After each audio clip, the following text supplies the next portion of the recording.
Jaipur airport से बड़ी खबर है जो जाहिर तौर पर आपको भी देखनी चाहिए। मधुमक्खियों ने 1 घंटे तक फ्लाइट को अटकाए रखा। इंडिगो के विमान पर मधुमक्खियों का झुंड चिपक गया। सूरत से जयपुर इंडिगो फ्लाइट जा रही थी 6E784 सूरत एयरपोर्ट से कल शाम 4:20 पर फ्लाइट को रवाना होना था। विमान पर मधुमक्खियों का झुंड पहुंचने की वजह से फ्लाइट देरी से उड़ान भरती हुई नजर आई। फ्लाइट के लगेज गेट पर मधुमक्खियों ने दरअसल जमावड़ा वहां पर कर लिया। तस्वीरें भी आप देख सकते हैं। झुंड ये जो है ये मधुमक्खियों का है।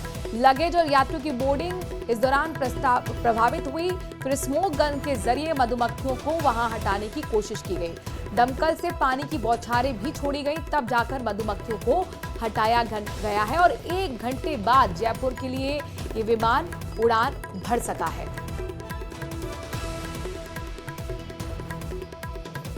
जयपुर एयरपोर्ट की तस्वीरें हैं। इंडिगो का विमान जिस पर मधुमक्खियों का झुंड चिपक गया। सूरत से जयपुर इंडिगो फ्लाइट आ रही थी, लेकिन करीब 1 घंटे तक की उड़ान नहीं भर पाई, डिले हो गई। वजह थी मधुमक्खियां। मधुमक्खियों ने 1 घंटे तक फ्लाइट को अटकाए रखा। देख सकते हैं आप, बकायदा यहाँ पर स्मोक गन का इस्तेमाल किया गया, फिर पानी की बौछारें की गई। 1 घंटा करीब लगा है इन मधुमक्खियों को हटाने में। लगातार जयपुर एयरपोर्ट से कई ऐसी तस्वीरें सामने आ रही हैं जो यात्रियों को परेशानी में डालती हैं। आपने देखा था, इससे पहले खबर आई थी कि फ्लाइट को दिल्ली जाना था, लेकिन जयपुर में ही पायलट छोड़ गया था और ऐसे में वो वहां 3 घंटे तक इंतजार करते रहे। दौसा से बड़ी खबर आपको बताते हैं। केंद्रीय मंत्री गडकरी से मिली अलका सिंह और बांदीकुई एमएलए इंटरचेंज की मांग को लेकर बातचीत हुई है। जयपुर बांदीकुई एक्सप्रेस वे पर द्वारापुरा के समीप इंटरचेंज की मांग है। केंद्रीय मंत्री नितिन गडकरी ने द्वारपुरा में कट का आश्वासन भी दिया है। बीजेपी राष्ट्रीय मंत्री और विधायक के साथ स्थानीय डेलीगेशन भी उस दौरान मौजूद रहा। केंद्रीय मंत्री ने सकारात्मक रुख अपनाने के संकेत दिए हैं और शीघ्र ही द्वारापुरा में कट के आदेश भी जारी होंगे। ये जानकारी मिल रही है भागचंद टाकरा के जरिए। आपको बता दें कि द्वारापुरा में लंबे समय से कट की मांग की जा रही थी और इस मांग को गौर फरमाया है केंद्रीय मंत्री नितिन गडकरी ने। माना जा रहा है कि शीघ्र ही कट की मांग को पूरा किया जाएगा।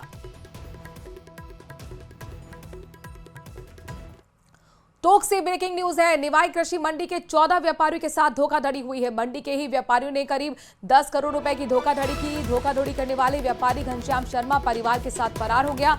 निवाई मंडी के व्यापारियों ने एसपी को इस दौरान ज्ञापन सौंपा है। घनश्याम शर्मा, सुजीला शर्मा और आशीष शर्मा को गिरफ्तार करने की मांग की गई है। बोरा ट्रेडिंग कंपनी और बोरा ट्रेडर्स नाम की फर्म में सरसों की खरीद का ये मामला। धोखाधड़ी की नियत से बेटे आशीष शर्मा के नाम से विनायक ट्रेडर्स नई फॉर्म बनाता हुआ नजर आया।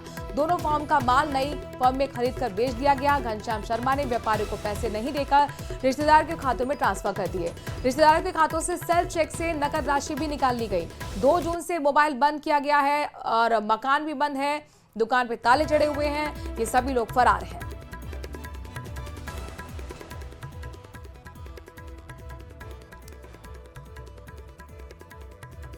तो व्यापारी यहां पर मांग रहे हैं कि एसआईटी गठन होना चाहिए। उनकी मांग है कि एसआईटी गठन हो। आज एसपी कार्यालय पहुंचे, एसपी से मुलाकात की, ज्ञापन सौंपा और साफ तौर पर कहा कि हमें न्याय चाहिए, लिहाजा एसआईटी का गठन इस मामले में हो और तीनों आरोपियों की गिरफ्तारी हो।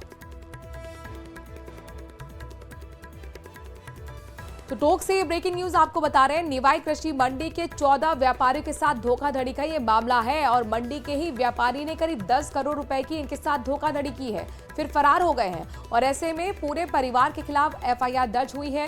मांग व्यापारियों की यही है कि जल्द से जल्द इनकी गिरफ्तारी हो और हमारा पैसा हमें मिल पाए। बाकायदा एसआईटी के गठन की मांग भी अब व्यापारी कर रहे हैं। मंडी से आए हैं। हमारे लगभग 1 महीने पहले एक घनश्याम शर्मा नाम का एक व्यापारी था जो सरसों की खरीद फरोख्त करता था और हमारे साथ व्यापार करता था। और अभी पिछली 2 जून को उसने रात्रि घर पे ताले लगाकर फरार हो गए हैं। 10 करोड़ लगभग हमारे 14 व्यापारियों के लगभग पैसा 10 करोड़ के आसपास बकाया है। तो उसको लेकर हम यहाँ एसपी साहब से मिलने आए हैं ज्ञापन देने के लिए और एसपी साहब ने हमारे को आश्वस्त किया है भाई चोर को जल्दी से जल्दी पकड़ के आपके साथ कार्रवाई की। देखिए, जैसा आपको पता है कि टोंक जो है वो सरसों का बहुत बड़ा केंद्र है। सरसों का बहुत बड़ा और बहुत मोटा व्यापार टोंक जिले के अंदर होता है। तो श्री राम ट्रेडर्स करके एक कंपनी है बोरा ट्रेडिंग कंपनी करके निवाई की एक मंडी में फर्म है जो पिछले 15 वर्ष से वहाँ पर काम कर रही थी। तो वहाँ के व्यापारियों से करीब 9 करोड़ 81 लाख रुपए के आसपास का उन्होंने माल क्रय किया था, जिसका पेमेंट देना उनको बकाया था। महीने भर से वो उनको टालते रहे, लेकिन उन्होंने उनको पेमेंट नहीं किया और एक दिन रात को वो अपने परिवार समेत पूरा करीब वो फरार हो गए। अपने लोगों को सुना, यहाँ पर साफ तौर पर कह रहे हैं कि हमारे साथ धोखाधड़ी हुई है। करीब ये 14 व्यापारी हैं जो आज एसपी कार्यालय पहुंचे और मांग की एसआईटी का गठन होना चाहिए, हमारे साथ न्याय होना चाहिए। 10 करोड़ की ये धोखाधड़ी का पूरा मामला है और ये भी कह रहे हैं कि पूरा परिवार ही अब गायब हो गया है, लिहाजा जल्द से जल्द गिरफ्तारी इनकी हो।